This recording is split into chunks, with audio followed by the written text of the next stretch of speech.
While cooking, a woman discovered something strange. Every egg she held was completely empty. At first, she thought it was a coincidence. She picked up another and gently squeezed it, still empty. She crushed the entire carton one by one.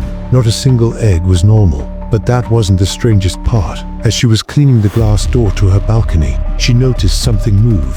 The mirror on the wall behind her shifted on its own. Moments later, the wall closed in, pressing her tightly. She couldn't breathe. Just as she was about to suffocate, the wall returned to normal, as if nothing had happened. At first, Alice thought she was hallucinating from exhaustion. She ignored it. But when she continued cleaning, she noticed the faint marks left by the wall's pressure proof. That what she experienced had been real. That's when she remembered something odd. That happened when she first moved into the neighborhood. The entire community had gathered for a grand welcome party. Everyone smiling, except one woman, the black lady. She said something strange in front of everyone, but people dismissed it as another one of her delusions. This place was called the happiest community in the country. A utopia meticulously designed and funded by a man named Frank. Every family received a luxurious villa, a top-tier car, and the men were given high-paying jobs at Frank's company. The rules were simple. Every man must work at Frank's company and report to headquarters daily. No one is allowed to approach the northern desert.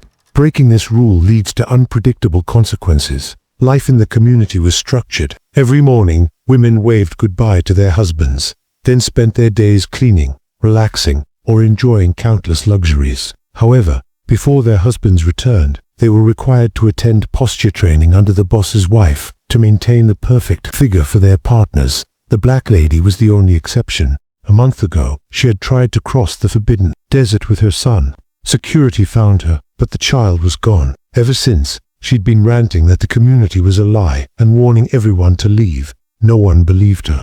They thought she'd lost her mind due to grief. But Alice had a gut feeling something wasn't right. One morning, unable to suppress her curiosity, she took a bus to the northern edge of the town. The driver warned her the next stop was the last, and no one was allowed into the desert. Just then, a plane appeared, crashing nearby. She shouted for the driver to stop. He refused. It was forbidden territory. So, she got off and walked, alone. After a long trek, she reached the crash site, but there were no remains. Confused, she kept going until she reached a hilltop, the supposed company headquarters. But all she found was a shabby little building. She stepped forward in disbelief. This couldn't be where all the men worked. As she reached for the door, the glass flashed reddened. She fainted. When she awoke, she was back home. Her husband was cooking, acting overly casual. When she told him about the crash, he claimed it was just a bad dream due to her fatigue. She almost believed him until the black lady called the next day. She knew Alice had been to the desert and confirmed everything was fake. She begged her to investigate further, but Alice dismissed her as another delusional woman. The following day, the black lady climbed to the rooftop. Alice tried to stop her, but the woman remained silent, then slit her throat in front of her. Alice screamed and rushed forward, but staff dragged her away. Later, her husband claimed the woman merely slipped while cleaning a window and needed a few stitches. Alice no longer believed in dreams. She asked her husband where the men actually went every day. He refused to answer. Classified. He said, the next day during posture class, she saw something terrifying. Her reflection had transformed into the black lady. The reflection banged its head against the mirror, screaming in silence, blaming her for not believing. Alice panicked and ran home. She wrapped plastic film tightly around her head, layer after layer, desperate to retrieve lost memories, but nothing came. She suffocated and only barely tore the film off in time. The next day, she called a doctor. While waiting, she found the black lady's medical report, but it had been tampered with, information erased. When she confronted the doctor, he parroted her husband's exact words. She knew they were hiding something. By fate, the doctor forgot his bag. After they left, she rifled through it and found the original report, ruined, smudged, destroyed. Now, she was certain the community was hiding a dark secret. At a party one evening, she noticed Frank watching her. He knew her husband, who had lived there less than a year, was suddenly promoted to senior advisor, a role that usually took a decade to earn. The position came with wealth, cars, and power. Frank had a reason. When she confided in her friend, the blonde woman, friend turned cold. She scolded Alice for going to the desert, claiming she endangered everyone.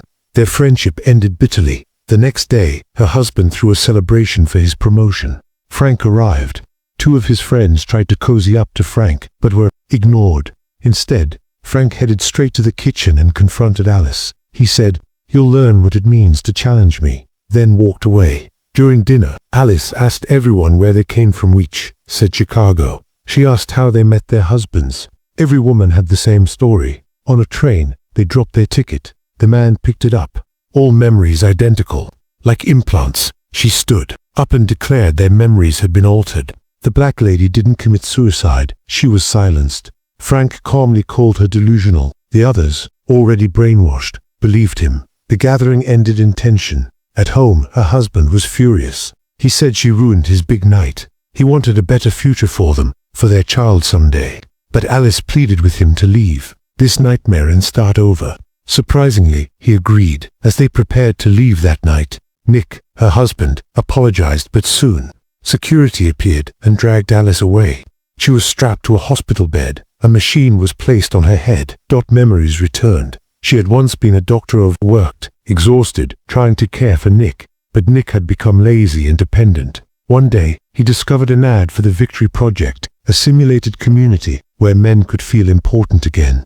He signed up, sacrificing her memory for comfort. She had been sedated, her mind altered, but while cooking dinner, Nick unconsciously hummed a tune from the real world. It broke the illusion. The truth came flooding back. In the real world, men lay in filth with headsets, living fantasies. Work was logging into the simulation from a decrepit room.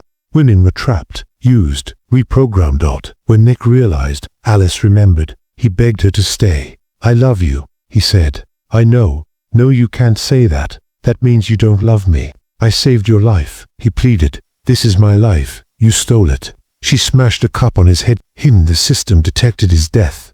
Her friend burst in and warned her she had to run. The company would kill her. If she died in the simulation, she would die for real. Alice tried to bring her friend along, but the friend refused. In this fantasy, she could see her lost child again. She had chosen this illusion. Alice didn't hesitate. She ran to the car. She drove toward the summit, toward freedom.